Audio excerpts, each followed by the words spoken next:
Hello दोस्तों, स्वागत है आपका मेरे YouTube channel let's learn with Poonam में, जिसमें हम हिस्ट्री के टॉपिक कवर कर रहे हैं और अभी हम क्लास 10th की हिस्ट्री को पढ़ रहे हैं। तो जैसा कि हमें पता है कि क्लास 10th में हिस्ट्री स्टार्ट होती है फ्रांस की क्रांति से। तो हम फ्रांस की क्रांति के बारे में पिछले 2 वीडियो में पढ़ चुके हैं। अब हम तीसरे वीडियो को आज स्टार्ट कर रहे हैं। पिछले भागों में हमने बास्तील के किले के ढहाए जाने के लिए होने वाली गतिविधियों की चर्चा कर ली है। अब हम इस चर्चा को आगे बढ़ाते हैं। बास्तील के किले का ढहा दिया जाना फ्रांस में वर्षों पुराने राजतंत्र व्यवस्था पर गहरा प्रभाव था।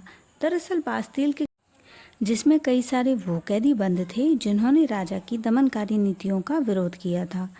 किले को ढहाने का असर फ्रांस के गांव-गांव तक पहुंच गया था। ग्रामीणों ने सामंतकारों और अभिलेखों को आग लगा दी थी।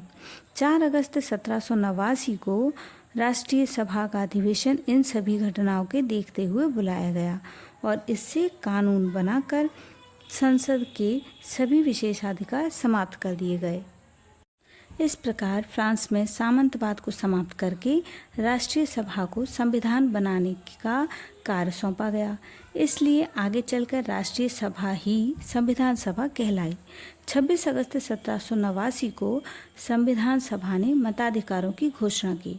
आपको बता दें कि इन मताधिकारों में स्वतंत्रता प्राप्त, संपत्ति सुरक्षा और अत्याचार के विरोध का अधिकार शामिल था। इस राष्ट्रीय सभा ने चर्च और पादरियों पर भी नियंत्रण लगाया और चर्चों के लिए सिविल कॉन्स्टिट्यूशन ऑफ क्लर्जी बनाया, जिससे कई पादरी विरोध में आ गए और कुछ तो देश छोड़कर दूसरे देशों की शरण में चले गए। इसके बाद राष्ट्रीय संविधान सभा ने एक लिखित संविधान 1791 में तैयार किया, जिसे लुई 16 ने अपनी स्वीकृति दे दी। संविधान में राजा की शक्तियां को तो कम किया गया था, परंतु राजतंत्र को समाप्त नहीं किया गया था। इस संविधान ने फिर से एक नया प्रश्न जनता के सामने रख दिया था। जनता सोच रही थी कि इस सब के बाद भी राजतंत्र अपनी जगह पर कायम है। संविधान ने अब राजा की जगह व्यवस्थापिका को कानून बनाने का अधिकार दे दिया था, परंतु व्यवस्थापिका भी इस प्रकार की से भेदभाव पर आधारित थी। भेदभाव यह था कि व्यवस्थापिका में 2 तरह के नागरिक थे, जो सक्रिय और निष्क्रिय भागों में बटे हुए थे। सक्रिय वे जो कर देते थे और निष्क्रिय वे जो कर नहीं देते थे। व्यवस्थापिका सभा में वोट देने का अधिकार सक्रिय नागरिकों को था, निष्क्रियों को नहीं था। इन सब के बावजूद 1791 में सक्रिय नागरिकों द्वारा मतदान के बाद राष्ट्रीय सभा की जगह चुनी हुई व्यवस्थापिका सभा अस्तित्व में आई। इस सभा के दक्षिण में वे लोग बैठे थे जो राजतंत्र के समर्थक थे और किसी भी मूलभूत परिवर्तन का विरोध कर रहे थे, इसलिए ये दक्षिणपंथी कहलाए। बाईं ओर वे लोग बैठे थे जो उग्र स्वभाव के थे, परिवर्तन चाहते थे, इसलिए वो वामपंथी कहलाए। दक्षिण का वामपंथी धड़ा भी 2 भागों में बटा हुआ था, जैकोबियन और दूसरा जिरोंदिस्ट। जैकोबियन अनुशासित और संगठित थे, जबकि जिरोंदिस्ट किताबी ज्ञान वाले लोग थे जिन्हें व्यावहारिक ज्ञान का अभाव था। लोगों के बीच अभी भी राजा को लेकर गुस्से का माहौल था। इसी बीच व्यवस्थापिका सभा ने 1792 में ऑस्ट्रिया के विरुद्ध युद्ध की घोषणा कर दी। जनता पहले से ही त्रस्त थी, ऐसे में एक नया युद्ध उनके लिए आत्मघाती था। इस युद्ध में फ्रांस की हार हुई और जनता ने इसके लिए राजा को दोषी माना और राजा को घेर लिया। राजा भागकर व्यवस्थापिका की शरण में पहुंचा और लोगों को शांत करने के लिए व्यवस्थापिका ने घोषणा की कि अब व्यवस्थापिका सभा को समाप्त करके नेशनल कन्वेंशन का गठन होगा, जिससे सभी को बराबर का अधिकार मिलेगा और उसके सदस्य वयस्क मताधिकार से चुने जाएंगे।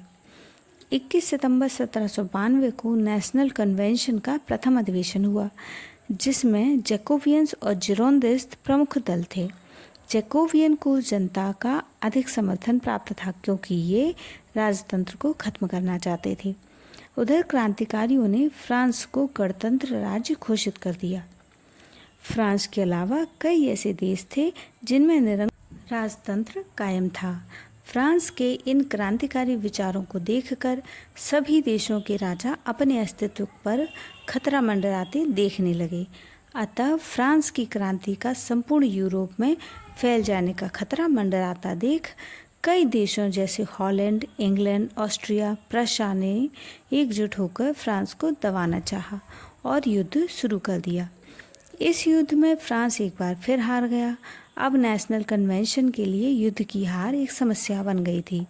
अंततः नेशनल कन्वेंशन ने एक प्रस्ताव पारित कर राजतंत्र को समाप्त कर दिया और लुई 16 पर देशद्रोह का मुकदमा चलाया गया। इस मुकदमे में राजा को मृत्युदंड दे दिया गया और 21 जुलाई 1793 को लुई 16 को गिलोटिन कर दिया गया।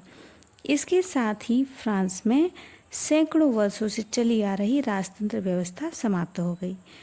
इस घटना के बाद जनता में खुशी की लहर दौड़ पड़ी थी, परंतु यह खुशी ज़्यादा दिन तक नहीं टिकी, क्योंकि फ्रांस में एक बार फिर उठापटक देखने को मिली। इस बार यह उठापटक नेशनल कन्वेंशन में जैकोबियन और जिरोंदिस्ट के बीच हुई थी।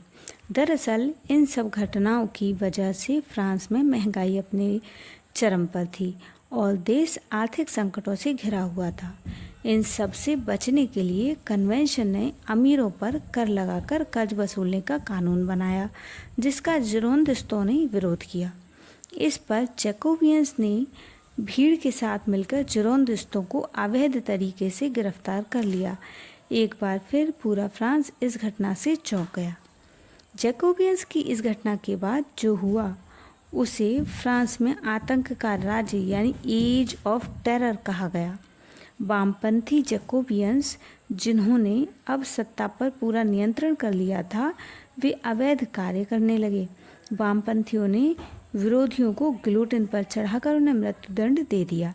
इससे फ्रांस की जनता में एक बार फिर भय का माहौल पैदा हो गया था। इसके बाद जुलाई 1794 में जैकोबियंस के नेता जो जनता की मदद से पकड़कर फांसी की सजा दे दी गई। इसके साथ ही आतंक के राज्य की समाप्ति हुई और जैकोबियंस क्लब को अवैध घोषित कर दिया गया। अब नेशनल कन्वेंशन ने कुछ महत्वपूर्ण कदम उठाए, जिनमें राष्ट्रीय शिक्षा नीति अपनाई गई और फ्रांस को फ्रांस की राज्य भाषा घोषित किया गया।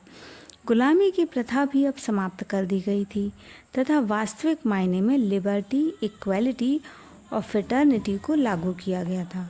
फ्रांस राजतंत्र की जगह गणतंत्र घोषित हुआ और फ्रांस को पादरी और चर्च के चंगुल से निकालकर धर्मनिरपेक्ष राज्य घोषित किया गया। ये तो थी फ्रांस की क्रांति से जुड़ी कुछ अहम घटनाएं, लेकिन इसके बाद फ्रांस की राजनीति में